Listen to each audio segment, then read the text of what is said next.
you're about to see some serious pimpage. And also this video does not contain any scale modelling whatsoever, so if you want to leave, please do so now in an orderly fashion. And could you close the door behind? Thank you. I have an awful lot to be thankful for YouTube. In addition to you lot, all 1,200 and counting of you. My wife, we met via YouTube, which is no mean feat considering that my wife was living in Rhode Island at the time. She's actually from Maine. She was born in Maine in the United States, but she was living in Rhode Island at the time. My wife is actually an actress, a theatre actress, and a very good one at that. And at the time she was rehearsing for a part in Brigadoon, so she was looking to find how to do a Scottish accent. And at the time on YouTube it was quite the fad to do accent challenge videos, and I had one called Accent Challenge, some choice Scottish phraseology, where you then get your subscribers to try and make a video response and replicate the chosen piece of dialogue. Mine was things like, it's a brobrecht moonlicht nicht de nicht, which means it's a nice brightly lit moonlit night tonight. And anyway, my wife stumbled across my video and fell head over heels in love, as one would expect, and subscribed to me, and obviously started commenting and started leaving video responses, which I reciprocated, and a year or so later we were married and have been living happily ever after ever since. She now lives with me here, obviously, in Scotland. And we both love making videos, which that much is evident, I think, to you. Well, certainly on my part. She also has her own little channel here on YouTube. And we're actually in the process of setting up a little video production company. Because we would both like to do this all the time, full time, and get paid for it.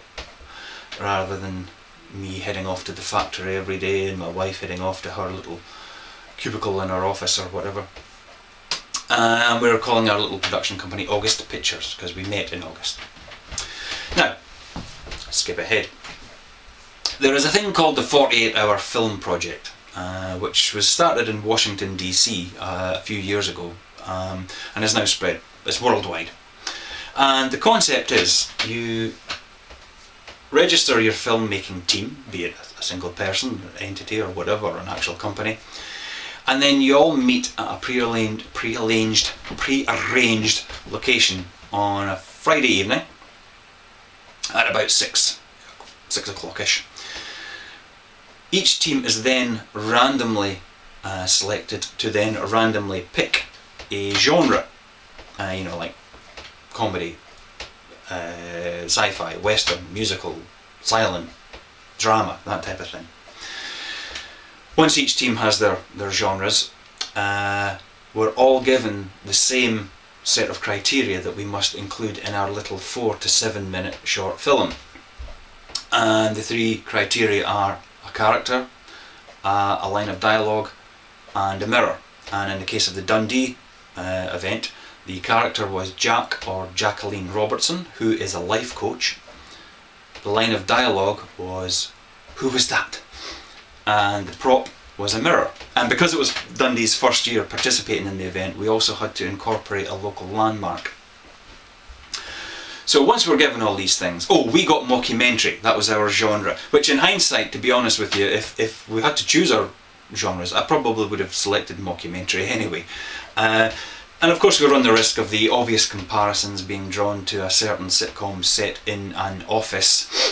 But, you know, we could have tried to come up with a fresh and exciting way of interpreting mockumentary, but, you know, we decided to just embrace the old way, with open arms, in much the same way as you would a long lost relative who turns up on Christmas morning with a crate of beer and a stash of retro porn.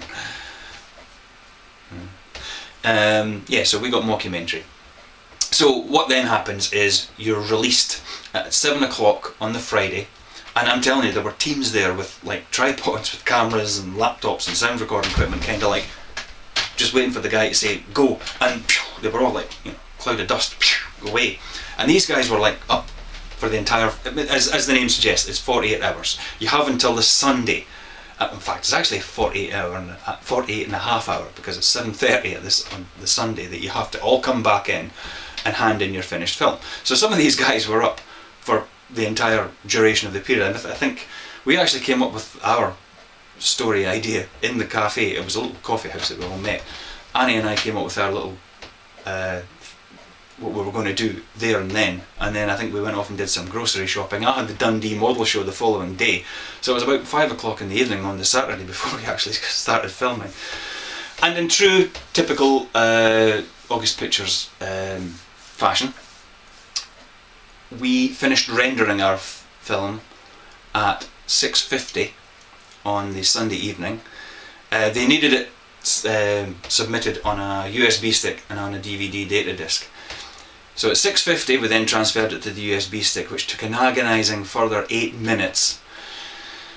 And we're about 20 minutes away from the venue, so we jumped in the car and started burning the disc on my laptop, which is actually just behind you. The disc ejected at 7:26, about 200 yards from the venue. So I mean, we just made it. But we didn't win. After all that, we came second. We got the runner-up to Best in City. However, of the 12 available awards, we got runner-up, Best Directing, Best Acting for Annie, Best Use of Character, Best Use of Line, and Best Use of Non-Mirror Prop. This was an honourable mention, and it went to our chicken. All will be revealed. So we didn't win, so blah blah blah. The winner got some screenwriting software, and all the winners from all the cities that take part are all shown at a film festival in Los Angeles called Filmapalooza, and of all of them, one is picked as the sort of the grand winner. However, do you believe in second chances? Because the 48-hour film project people do, because we got an email about a week ago from them saying that there is this second chance competition where all the runners-up can now submit their films, and the winner from that lot will then also be shown at Filmapalooza in Los Angeles. And here comes the pimping part.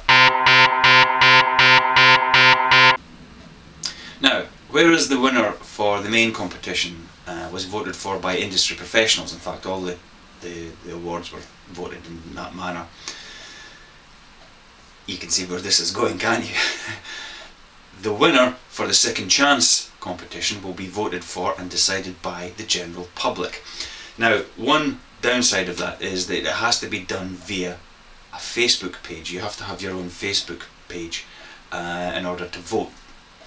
But I've included the little film on this video, so if you feel so inclined, have a little watch, and if you like it, and if you have a Facebook page, please follow the little link that I'll leave in the info section and vote for our little film, favourably of course. Vote any way you want. I mean, obviously it's a subjective thing, but it would be much appreciated if you could vote in the kind of the right direction. Anyway, enough of that. So please sit back, relax, put your feet up, get a beer, a whiskey, a wine, or all three, and enjoy August Pictures' production of The Life Coach.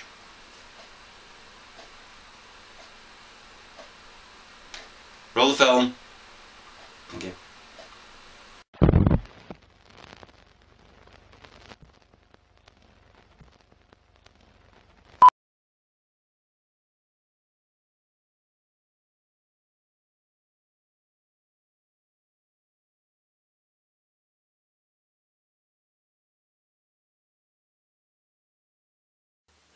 God, I look like death warmed up. Are you okay, Jacqueline? Yeah, I've just got some sort of virus. But I'll be alright. I'm excited and I'm ready to go.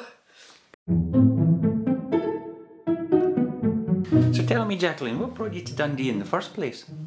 Well, I moved here 3 years ago and I wanted to discover myself. So what better place to discover yourself than in the city of Discovery? And there's even a boat named Discovery. What are the chances of that? And where did you receive your training to be a life coach? At Wright Edgar University. It was a 2-day intensive workshop.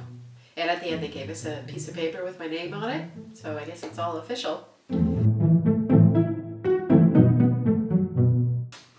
And what were you before you became a life coach? I was a receptionist. Where was that? At a top secret underground government research facility. Are you nervous about your first day? Yeah, but I'm more excited because I get to go out and empower people, empower everybody. And I did have to give myself a little affirmation, and I'll continue to do so just to kind of calm the nerves, but I'm ready. I can do this, I can do this, I can do this, I can do this, I can do this, I can do this, yes I can. And so no trepidation at all about your first client being one of the undead? Nope.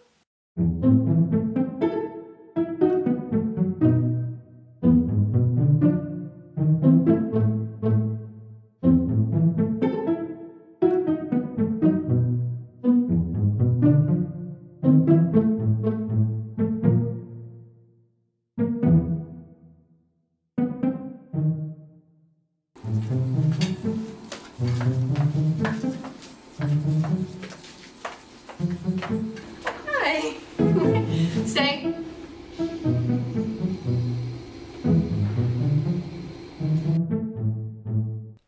So we started off Jeffrey with some rudimentary exercises just to see if he had any higher brain functions left, which he hadn't. And we moved on from there. So I am currently having Jeffrey go out and do some activities that I hope will empower him. I hope to see him doing things that he used to do before the recent events.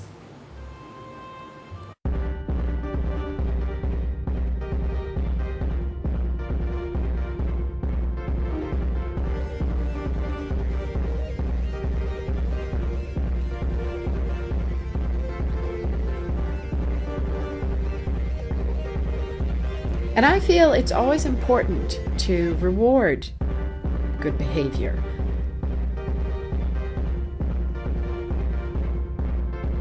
So Jackie, how do you think the sessions have been going so far?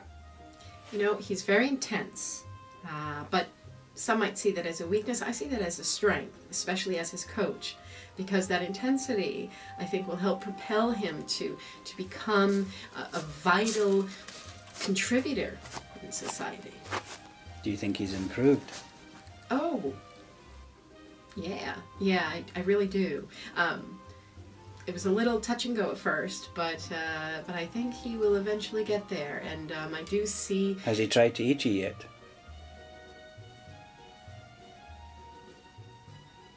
Jeffrey, how do you think the sessions have been going so far? Jackie's been great.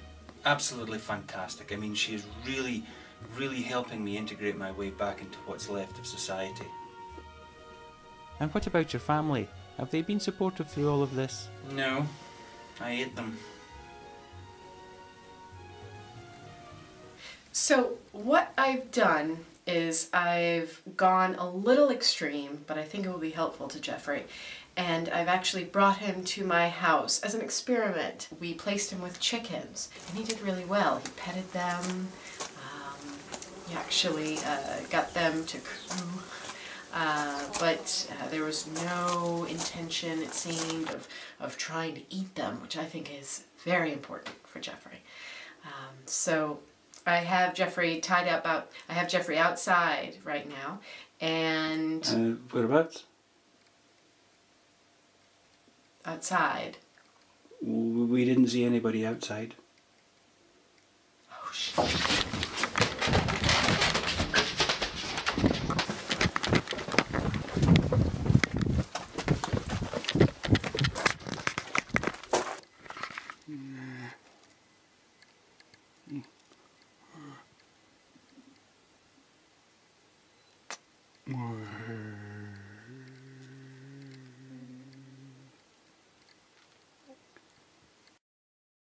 So experiments don't always give you the outcomes that you want, but I figure it's positive no matter how it comes out, because you can learn from it and you can grow from it. And dig in.